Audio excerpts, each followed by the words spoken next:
네, 우리 7월 13일부터 8월 8일까지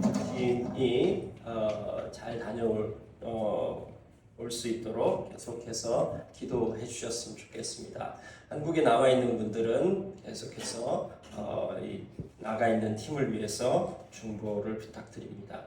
그리고 이제 8월 달에 다녀오고 난 다음에 우리가 함께 또 보고하는 시간도 가질 것입니다. 오늘은 발대식이고요. 그 다음에 이제 8월 8일까지 해서 돌아오면은 그때 우리가 또 보고하는 시간도 가지게 될 것입니다. 하나님께서 어떻게 일하셨는지에 대해서 우리가 함께 나누고 또 감사하는 시간을 가질 것입니다. 그것을 기대하면서 기도해 주셨으면 좋겠습니다. 오늘 말씀의 제목은 2023년 여름 스토리 믿음으로 난다. 이런 제목을 가지고서 함께 하나님 말씀 나누도록 하겠습니다. 어떤 사람이 벼랑 끝에 서 있습니다. 벼랑 끝 100m 전 하나님께서 날 밀어내신다. 나를 긴장시키려고 그러시나 10m 전 하나님 나를 계속해서 밀어내신다. 이제 곧 그만두시겠지? 1m 전 더 나갈 데가 없는데 설마 진짜 미실까? 벼랑 끝 아니야. 하나님 나 잘 아시는데 진짜로 밀으실까? 그런데 하나님께서 진짜로 밀었습니다. 밀고 난 다음에 그제서야 깨달았다. 나한테 날개가 있다라고 하는 것을. 이거 원래 어떤 기욤 아폴리네르라고 하는 프랑스 시인입니다. 그 프랑스 시인이 쓴 시인데 원본하고는 조금 다른데요. 비슷한 내용입니다. 이 시인데 이 시의 내용을 가지고서 한 선교사 부부가 한비아라고 하는 그 사람한테 쓴 편지 내용에 이 내용이 있다고 합니다.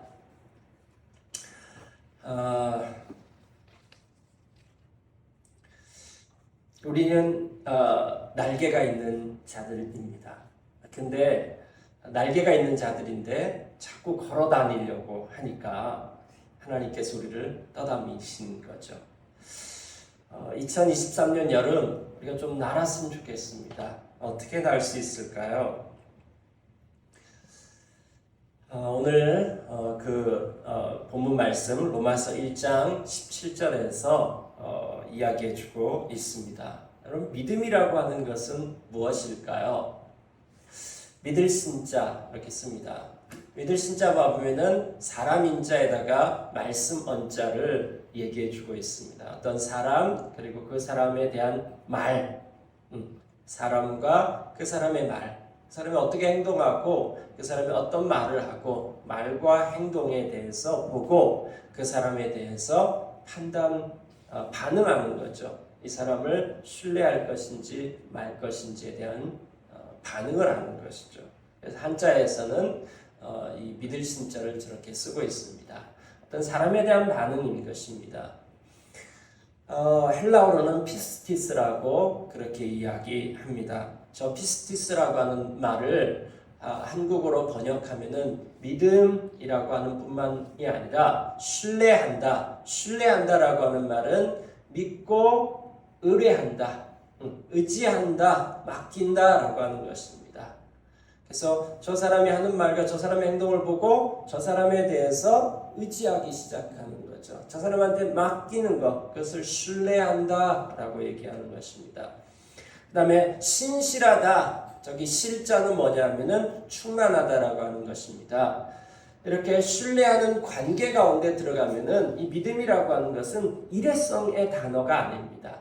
믿음이라고 하는 단어는 관계적인 단어이기 때문에 내가 저 사람을 신뢰한다, 내가 저 사람을 믿는다라고 얘기했을 때는 일회적인 것이 아닙니다. 그것은 계속적인 것입니다. 신실, faithful을 의미하는 것입니다.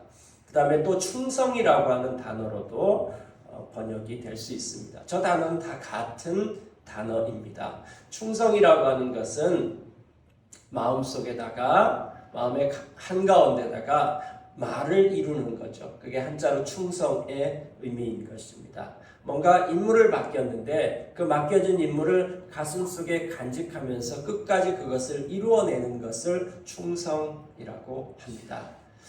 자, 믿음이라고 하는 말을 정리해보면은 믿음이라고 하는 것은 하나님의 말씀에 대한 신뢰의 반응인 것입니다. 로마서 1장 17절에 보면은 하나님의 의가 복음 속에 나타납니다. 이 일은 오로지 믿음에 근거하여 일어납니다. 이것은 성경에 기록된 바 의인은 믿음으로 살 것이다 한 것과 같습니다. 라고 이야기하고 있습니다. 이 본문이 얘기하는 것을 간단하게 얘기하면은 복음이라고 하는 것이 불의한 우리들을 갖다가 의롭게 만들어 준다라고 하는 것입니다. 우리가 예수 그리스도의 왕 되심, 예수가 왕이십니다 라고 고백할 때 우리 안에 어떤 일이 일어나냐면요, 불의했던 우리가 의인이 된다라고 하는 것입니다. 자, 의인이 된다라고 하는 말은 어떤 말이냐면요, 의인이라고 하는 말은 도덕적으로 올바르고 깨끗하게 되어진다 이런 의미라기보다는 의인이 된다라고 하는 말은 하나님과 바른 관계의 회복이 일어난다라고 하는 것입니다. 자, 그러면요, 우리가 불의한 것은 뭐냐면은 하나님께서 우리를 창조하셨는데 하나님이 창조한 목적대로 살지 않는 것, 이게 바로 불의입니다. 그래서 하나님 없이 살아요. 하나님 인정하지 않으면서 살아요. 그것이 바로 불의한 것입니다. 근데 의롭게 되어지는 것, 하나님하고 바른 관계 가운데 들어가게 되어지는 것, 이게 의롭게 되는 것입니다. 그래서 우리가 예수 그리스도를 주님으로, 왕으로 고백하면은 우리는 하나님하고 바른 관계에 들어가서 우리가 의인이 되는 것입니다. 그러면 의인은 어떻게 살까요? 의인은 믿음으로 살 것이다. 자, 의인은 하나님을 신뢰하면서 하나님 말씀 앞에 반응하면서 하나님이 있는 삶을 살아가는 거예요. 하나님 뭐라고 말씀하신지 거기에 대해서 반응하는 삶을 살아가는 사람들, 이 사람들이 바로 의인인 것입니다. 그래서 하나님의 말씀과 하나님에 대해서 반응하는 삶을 살아가기 시작했다를 간단하게 요약하면요, 믿음으로 산다라고 하는 것입니다. 그래서 그리스도인은 믿음으로 사는 자들입니다. 하나님 말씀 앞에 반응하며 살아가는 자들입니다. 그렇기 때문에 우리는 예수 그리스도를 믿고 난 다음에 그저 그렇게 살아갈 수가 없습니다. 네. 자, 우리 날개가 있는 사람들인데 자꾸 걸어 다니려고 해요. 그러니까 하나님께서 우리를 갖다가 미루시는 거죠. 자, 너희들은 날개가 있는 자들이야. 하나님 앞에 반응하며 살기 시작하면 우리는 그냥 예전의 삶 그대로 절대로 살아갈 수가 없습니다. 자, 이렇게 여러분들이 예수 그리스도를 믿었다. 그리스도인이 되었다. 그래서 하나님 말씀 앞에 반응하기 시작하면서 하나님 신뢰하면서 하나님 의지하고 말씀 앞에 반응하는 삶을 살기 시작하면 어떤 일이 일어날까요? 자, 믿으면 어떤 일이 일어날까요? 먼저 이 베드로라고 하는 사람 한번 봐볼까요? 우리 다 같이 한번 읽어보도록 하겠습니다. 누가복음 5장 4절부터 6절 시작. 시몬에게 말씀하셨다. 깊은 데로 가가 그물을 내려서 고기를 잡아라. 시몬이 대답하였다. 선생님, 우리가 밤새도록 애썼으나 아무것도 잡지 못했습니다. 그러나 선생님의 말씀을 따라 그물을 내리겠습니다. 그런 다음에 그대로 하니 많은 고깃대가 걸려들어서 그물이 찢어질 지경이었다. 아멘. 요 누가복음 5장에 봐보면은 이제 어느 날 아침이었습니다. 어느 날 아침이었는데 예수님께서 해변가에서 말씀을 전하러 나오셨습니다. 사람들이 어마어마하게 모였습니다. 그래서 발 디딜 틈도 없이 이 해변가에 모여들어가지고 예수님께서 이 바다 위에 떠 있는 배로 올라가셨어야 됐습니다. 배를 강대상으로 삼아야 된 것이죠. 자, 사람들이 많은데 거기 아침에 밤새도록 고기를 잡던 한 어부가 있었습니다. 그 어부 몇 명이 있었는데 그들이 그물을 씻고 있었어요. 자, 밤새도록 고기를 잡고 난 다음에 고기가 많이 잡혔으면 마음이 어떨까요? 기쁘겠죠. 네. 비록 피곤하고 또 힘들지만은 고기가 많이 잡혔으면은 여러 가지 그 어려움이 있을지라도 그 모든 것들이 기쁠 것입니다.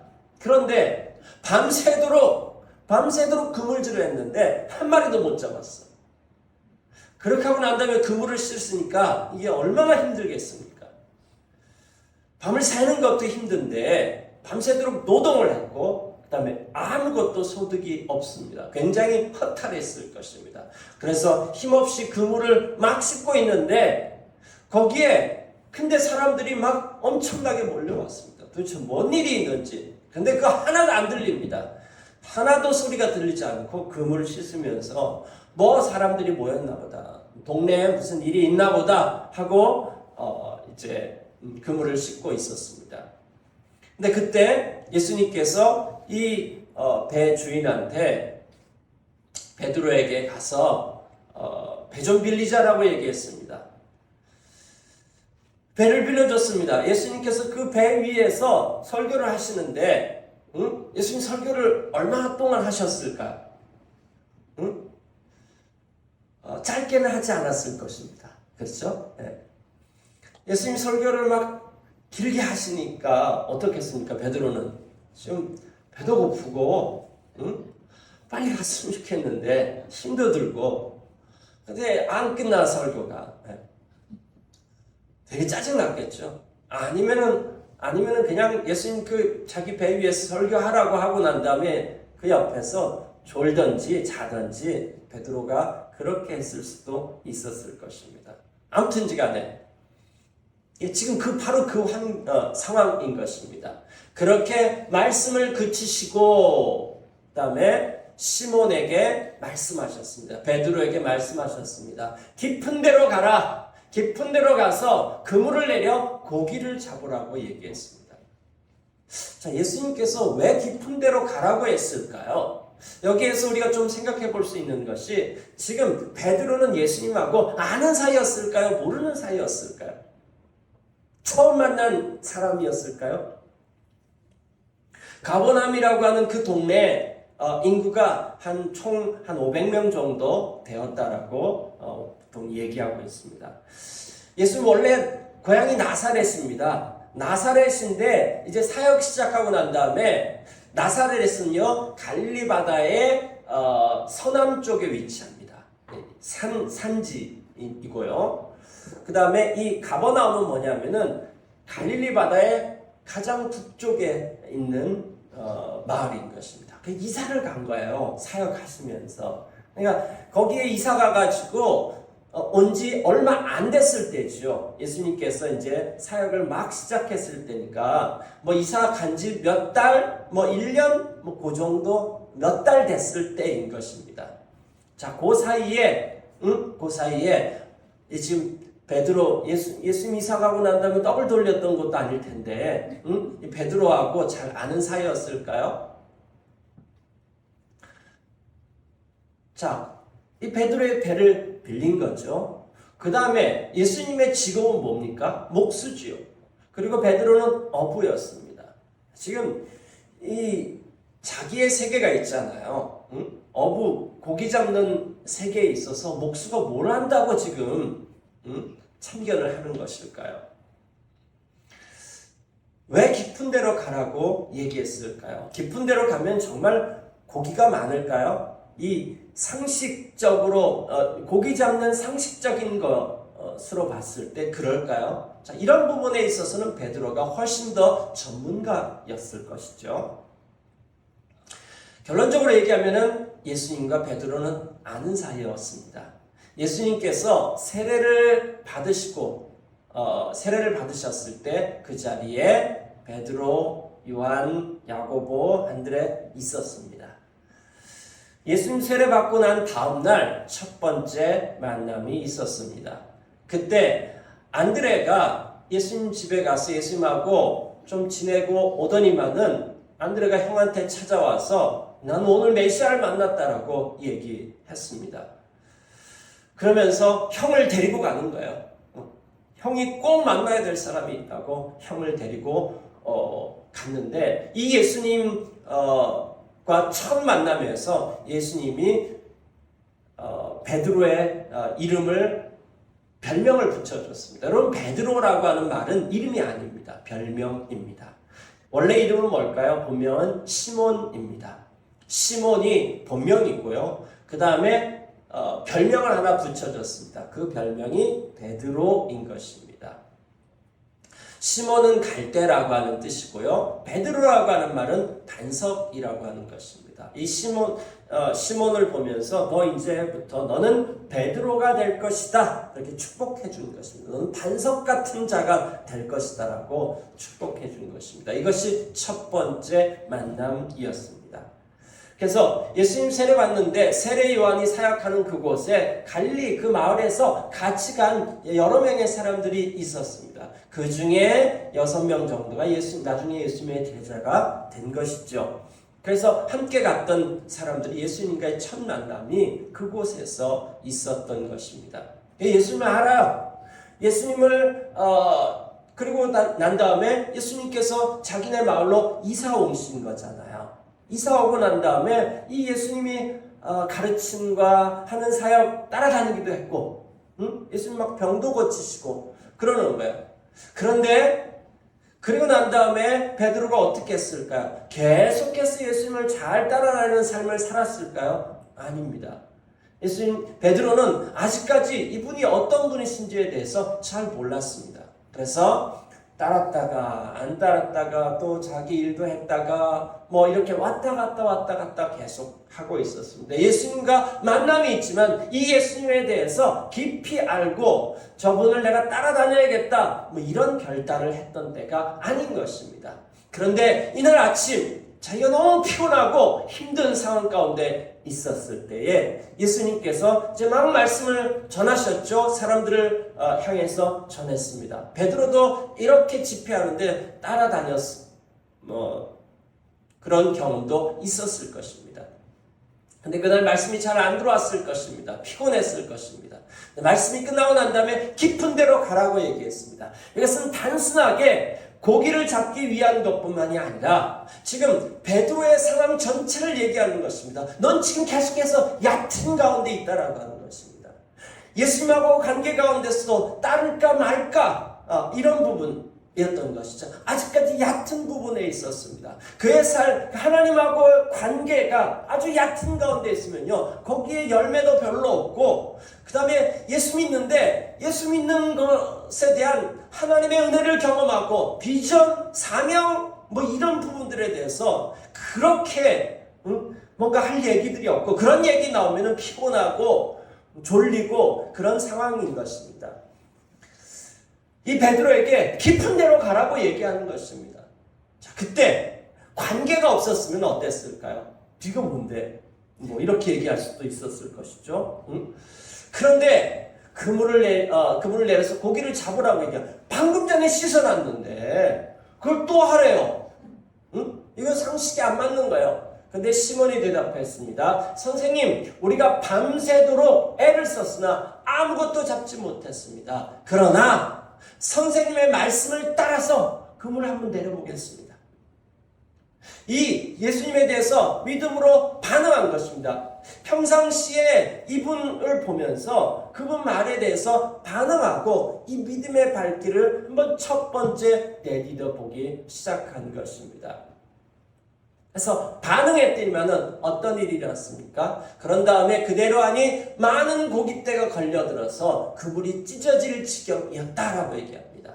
그 뒤에 봐보면은 무서워가지고 떠나라고 얘기하는 것입니다. 이 무서움은 그냥 고기 많이 잡혔는데 기뻐야지 왜 무서웠을까요? 여러분 여러분들한테 누군가가 한 100만 원 정도 주면은 기쁩니까? 무섭습니까? 기쁘죠? 네. 근데 한 막 100억 정도 주면 기쁩니까? 두렵습니까? 기뻐요. 그렇군요. 여러분들 스케일은 남다릅니다. 자, 이렇게 적은 돈을 이렇게 누군가가 그냥 주면은 그냥 기쁜데 뭐 상상할 수 없는 것을 우리한테 선물한다든지 그러면은 이게 기쁜 게 아니죠. 막 두려워지기 시작하는 거죠. 이분 도대체 누구지? 응? 목수인데 어부들보다 훨씬 더 잘 알고 마치 바다를 꿰뚫고 있는 것 같고 이분 누구지? 이렇게 했던 것입니다. 근데 그에게 그리고 난 다음에 예수님께서 말씀하신 것이 내가 이제 너를 사람을 낚는 어부가 되게 하겠다. 너는 나를 따르라 라고 얘기했습니다. 그렇게 베드로는 예수님을 따르기 시작했고요. 그때부터 점점 더 깊이 들어가기 시작했습니다. 베드로는요, 특별히 반응을 잘했어요. 뭔 일 있으면은요, 이분이 가장 앞장서가지고 저 한번 해볼게요. 저 한번. 이렇게 해가지고 저희는 아주 땡큐죠. 이분을 통해서 여러 가지 것들. 저 같은 성격이었으면 그냥 가만히 있었을 것입니다. 가만히 있었을 것인데, 그리고 옆에서 하는 거 보면서 저 왜 저래? 뭐 이렇게 반응했을 거야. 근데 이 공동체 가운데 이렇게 앞장서가지고 뭐 하시는 분들 있잖아요. 전 사실 너무 부러워요. 제 성격상 그게 안 되는데, 베드로가 그런 사람이었습니다. 말씀하신 거 앞에 저 해볼게요 하고 반응을 했습니다. 근데 이분이 끈기는 없어요. 이건 손은 잘 드는데 끈기가 좀 없으신 분이세요. 가다가 꼭 실수를 하시고 헛소리를 하시고 칭찬받았다가 그 칭찬으로 끝난 적이 거의 없으셔요. 자, 이렇게 점점 더 하다가 어느 날 당신은 그리스도이십니다. 아주 정확하게 정답을 얘기하기도 했습니다. 그리고 예수님의 십자가 못 박혀 죽을 때까지, 죽기 전까지 저는 절대로 주님 떠나지 않겠습니다 라고 얘기했다가 몇 시간 뒤에 그냥 3번이나 예수님 부인하고 난 절대로 모른다고, 그런 사람 알지도 못한다고 이렇게 나약한 모습을 보이기도 했습니다. 그런데 그것으로 끝나지 않았습니다. 그리고 난 다음에 예수님 부활하시고 부활하신 주님 만나고 난 다음에 그때 예수님께서 오셔가지고 네가 나를 사랑하느냐? 라고 물으시고 그에게 내 양을 먹이라고 맡기십니다. 조금씩 회복하기 시작했습니다. 더 깊은 데로 가기 시작했습니다. 부인하기도 했고 실패하기도 했지만은 다시금 회복하게 되었고요. 사도행전에 가면요 달라집니다. 사도행전에 가서 성령이 오순절날 임했을 때 벌떡 일어나가지고 그 전 세계에서 온 유대인들을 향해서 설교하기 시작합니다. 그리고 사도행전 이제 3장에 보면은 내게 금과 은은 없지만은 내게 있는 것 곧 나사렛 예수 그리스도의 이름으로 명하노니 일어나서 걸으라라고 이야기하는 것입니다. 베드로는 점점 더 깊은 데로 가기 시작했습니다. 그를 통해서 너무 놀라운 일들이 일어나기 시작할 것입니다. 얕은데 걸어다니면서 예수님만 나오고 난 다음에 계속해서 얕은데 가할 경우에는 밤이 맞도록 수고하지만 얻는 것이 없는 그런 삶이 될 것입니다. 그러나 하나님 말씀 앞에 반응하기 시작하고 예수님 말씀 앞에 반응하기 시작하고 믿음으로 반응하기 시작하고 실패할지라도 그렇게 반응하기 시작하니까 어떤 일이 일어나냐면요, 점점 더 깊은 데로 가게 되어지고 그를 통해서 하나님 날도록 그렇게 하셨습니다.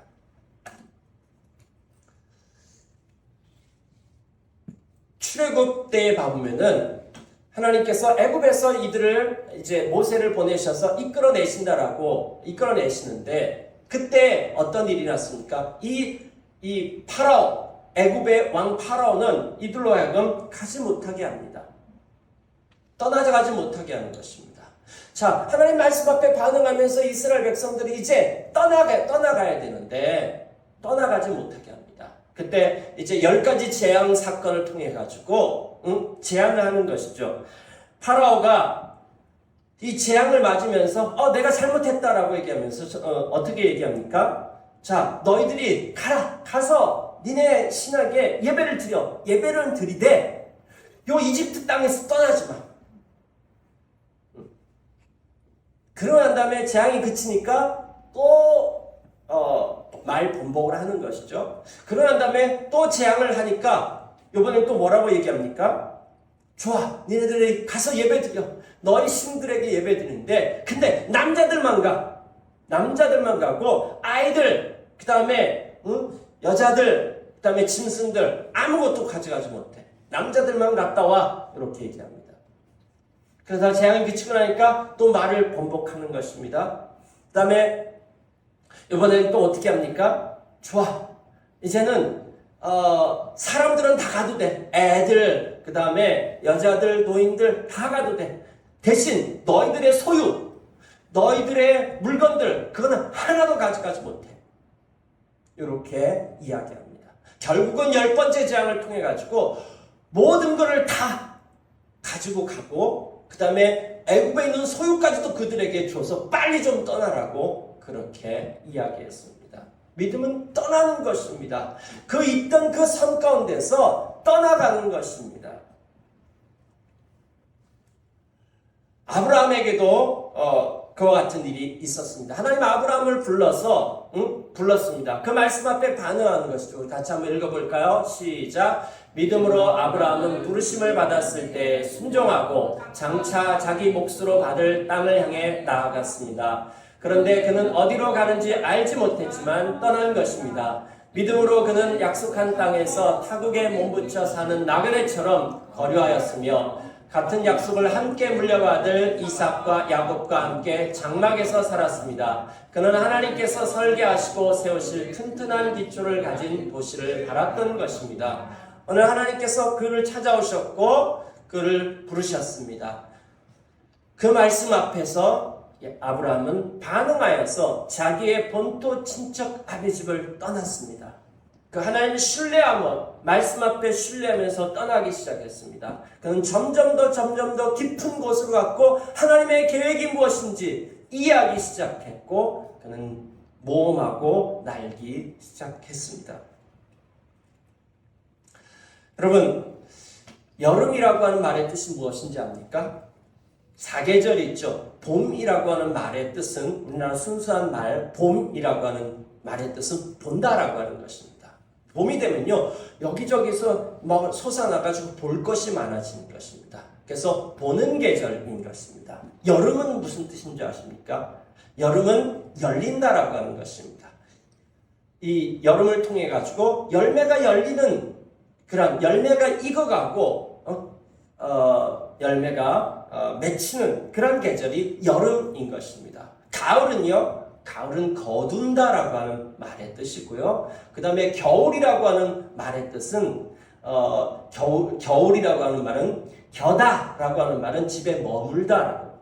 여러분 계집이라고 하는 것 겨집에서 왔습니다. 집에 머무는 사람. 그게 바로 계집이었고 옛날에 그렇게 사용되었습니다. 그래서 겨울이라고 하는 것은 머물다라고 하는 것입니다. 저에게는 이 여름마다 놀라운 여름이 있었습니다. 1990년의 여름. 그때 저는 신학교 3학년 때였는데 처음으로 단기 선교여행을 갔습니다. 그 단기 선교여행이 저의 인생을 바꿀 거라고 저는 상상하지 못했습니다. 저는 얕은 물가에 있었습니다.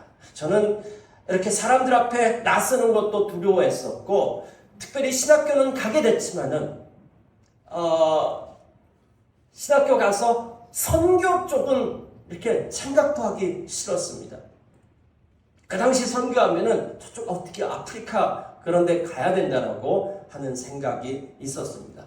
두려웠었습니다. 그런데 어떻게 하다가 떠밀려 갔고 발을 담궜습니다. 그래서 대만에 가서 3주 동안 있다 왔는데 이것이 저의 인생을 갖다가 통째로 다 바꿔 놨습니다. 거기에서 이제 중국 선교로의 그 부르심을 듣게 되었고요. 그 다음에 그 뒤로부터 저의 길은 굉장히 많은 방향의 전환점이 있었습니다. 그 다음에요, 1998년 여름, 결혼했습니다. 6월 20일 날 결혼했습니다. 25년 됐습니다. 놀라운 여름이었습니다. 새로운 출발이었습니다. 믿음의 발걸음을 내디딘 것이었습니다. 그 결혼에 여러 가지 비하인드 스토리들이 있었는데 그 비하인드 스토리들이 전부 다 하나님의 인도하심에 대한 믿음의 반응이었습니다. 여러분 어떻게 결혼 생활을 하는데 어떻게 아무 계획 없이 발을 내디딜 수 있겠습니까? 여러분 무엇에 반응하십니까? 서로의 조건에 대해서 반응합니까? 하나님에 대해서 반응하는 것이죠. 그렇기 때문에 전 보험이 있습니다. 뭔 문제가 생기더라도 우리 아내는 자기가 하나님 앞에서 기도하면서 하나님 말씀 앞에서 반응한 것이 있기 때문에 그것으로 반응합니다. 1998년에 여러분 유대했습니다. 2023년 여름 그것은 1999년부터 시작이 되었습니다. 1999년부터 매년 여름마다 저는 중국에 학생들을 데리고 단기 선교를 갔었고 그 다음에 2003년은 그렇게 매년 한 2, 3주 정도 매년 여름마다 가다가 그때는 아주 갔습니다. 2003년 8월 달에 선교사로 파송받아서 중국에 간 것이 같습니다. 그 삶이 제 인생 가운데 어떤 일을 만들 것인지에 대해서 상상하지도 못했습니다. 아무것도 없었습니다. 정말 아무것도 없었습니다. 그곳에 선교지를 정한 것도 한국 사람이 거의 없는 곳을 정했고요. 그 다음에 그곳에서 딱 아는 분이 한 분 있었는데 그분이 우리를 맞아주고 그 다음에 이제 집을 구하고 이런 것들을 할 거라고 생각했는데 저희가 들어갔을 때 그분은 그곳에 안식년을 맞아가지고 계시지 않았습니다. 정말 아무것도 없었습니다. 그곳에 발을 내디딛고 그 다음에 저희 아이들 되게 어렸었는데 어디로 가야 될지 막막했습니다. 네. 저희 아내는 해맑았었습니다. 굉장히 해맑았었습니다. 저희 아내는 배두로 갔거든요. 사람들 찾아다니면서 조금만 기다리라고 내가 중국어 너만큼 할 거라고 뭐 그렇게 선포하고 다니질 않나. 네. 근데 저는 이걸 어떻게 하지? 네. 근데 매일 아침마다 말씀 묵상하면서 한 발자국 반응했습니다. 그로 말미암아서 아직까지도 저하고 우리 가족 전체가 한 집에서 계속 오래 살았던 것은 중국에 있을 때입니다. 한국에 있을 때도 저도 이사를 많이 다녔고 저희 아내도 이사를 많이 다녔기 때문에 한 곳에서 그렇게 오랜 기간을 산 지역이 없습니다. 근데 중국에 가서 한 집에서 오랫동안 머물게 되었고요. 거기에서 믿음으로 반응했더니만은 이렇게 연약한데도 하나님 저를 통해서 놀라운 모험들을 하게 하셨고 열매들이 맺게 하셨습니다. 2016년 여름 우리 진 목사님과 신 목사님과 제가 아하라고 하는 선교 단체를 시작을 했습니다. 그때 아무것도 없었습니다. 아무것도 없었고 이제 이사회를 만들어야 되는데 그 이사회를 만들어야 되는데 이걸 어떻게 구성을 할 것인가? 이 단체를 어떻게 구성할 것인가? 저희가 선교지에 있다가 여름에 들어왔어요. 그래서 진 목사님, 신 목사님 계속 운전하고 다니고 저는 친구들한테도 막 전화하고 뭐 어떻게 누구 만나고 이렇게 했는데 이제 이사장님 하실 분을 정했습니다. 그리고 이제 그분을 만나러 가야 되는데 그분이 어디에 있냐면은 전주에 있었습니다. 전주 그때까지 우리가 거의 저는 많이 안 왔었고요. 신 목사님은 뭐 전주 왔겠지만은 하여튼 그랬습니다. 그래서 전주에 와가지고 첫날 밤을 어디서 보냈죠? 찜질방에서 보냈습니다. 찜질방에서 첫날을 보내고 난 다음에 그 다음날 이제 그 목사님 만나가지고 이사장님 해달라고 부탁을 드렸습니다. 그게 바로 전주입니다.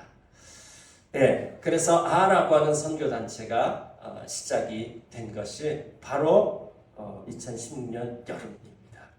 그리고 2023년 여름이 왔습니다.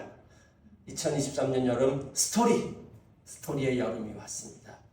너무 기대가 되어집니다. 이번 여행을 통해 가지고 또 하나님께서 어떤 일들을 할 것인지 이전에 했던 것처럼 믿음의 발걸음을 그냥 한 발자국 내디디려고 합니다. 우리 함께 깊은 데로 갔으면 좋겠습니다. 하나님 우리를 갖다가 계속해서 우리를 몰아가실 것입니다. 말씀으로 몰아갈 것입니다. 그건요 낭떠러지다 우리 죽으라고 떠다미는 것이 아닙니다. 여러분 날개가 있는 자들입니다. 여러분들이 그리스도인이라고 하면은 여러분 날개가 있는 자들입니다. 여러분 날아야 될 자들입니다. 어떻게 날 수 있을까요? 믿음으로 나는 것입니다. 한 시인이 이렇게 얘기했습니다. 인생은 숨을 쉰 횟수가 아니라 숨 막힐 정도로 벅찬 순간을 얼마나 많이 가졌는가로 평가되어진다. 또 다른 시인은 이렇게 얘기했습니다. 당신은 단지 조금 숨을 쉬면서 그것을 삶이라고 부르겠는가? 우린 조금 숨을 쉬며 살아가야 될 자들이 아닐 것입니다. 여러분들이 그리스도를 만나지 않았다는 모르겠습니다. 그러나 그리스도를 만났어요. 그분이 누구신 줄 아세요? 그분이 뭘 하려고 하는 줄 아세요? 그냥 여러분들의 수호신 정도가 아닙니다. 그분은요. 그분을 만나고 그분 앞에 반응하기 시작하면요 놀라운 일들이 펼쳐집니다. 우리의 삶은 그 자리에 머물러 있을 수가 없습니다. 반드시 떠나게 되어져 있습니다. 길을 떠나게 되어져 있고 그 길은 방황하는 길이 아니라 목적지가 있습니다. 그곳에 도달할 때까지 우리 그것을 향해서 나가는 여행객 나그네가 되는 것입니다. 우리 올여름 믿음으로 날았으면 좋겠습니다. 네. 믿음으로 여름을 났으면 좋겠습니다. 그때 우리에게 있어서 놀라운 가을이 오게 될 것입니다. 함께 기도하시겠습니다.